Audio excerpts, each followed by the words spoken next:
Vamos a responder a la siguiente pregunta. ¿Existe una función f continuamente diferenciable que va de los reales en el intervalo 0, infinito, tal que la derivada sea igual a la composición de f con f? Vamos a suponer, a manera de contradicción, que tal función f existe. Como para todo x en los reales, la derivada de f es igual a la composición de f con f, entonces obtenemos que f' de x es igual a f evaluado en f de x.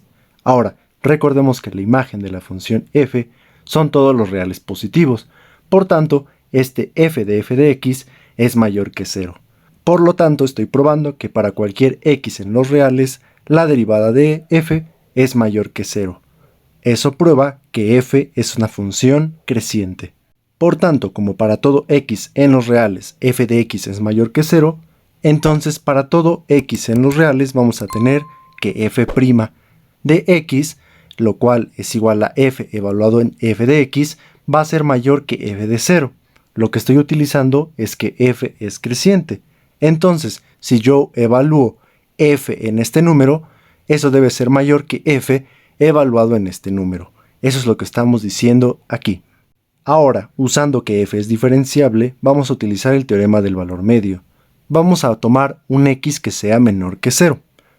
El teorema del valor medio me asegura que existe un c en el intervalo abierto x, 0, tal que f de 0 menos f de x entre 0 menos x sea igual a f' evaluado en este c.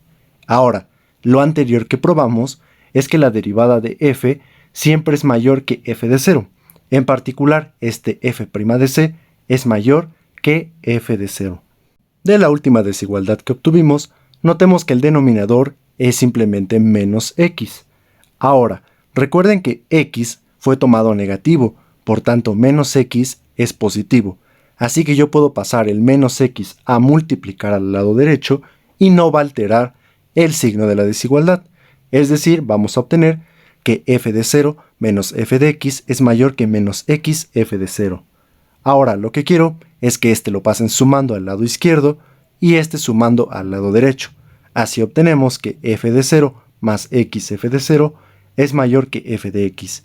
Pero esto de aquí, factorizando el f de 0, es lo mismo que x más 1 por f de 0. Ya vamos a finalizar. De esta desigualdad, ¿qué pasa si tomamos x menor que menos 1? Pues si nosotros tomamos un x menor que menos 1, x más 1 sería negativo. Y como f de 0 es positivo, obtendríamos que para x menores que menos 1, f de x es menor que 0. Y esta es la contradicción que queríamos obtener, pues nosotros sabemos que f es una función positiva, pues su imagen es el intervalo 0, infinito. Entonces, esta contradicción nos prueba que el supuesto de que f existe es incorrecto, y así probamos que tal función no existe.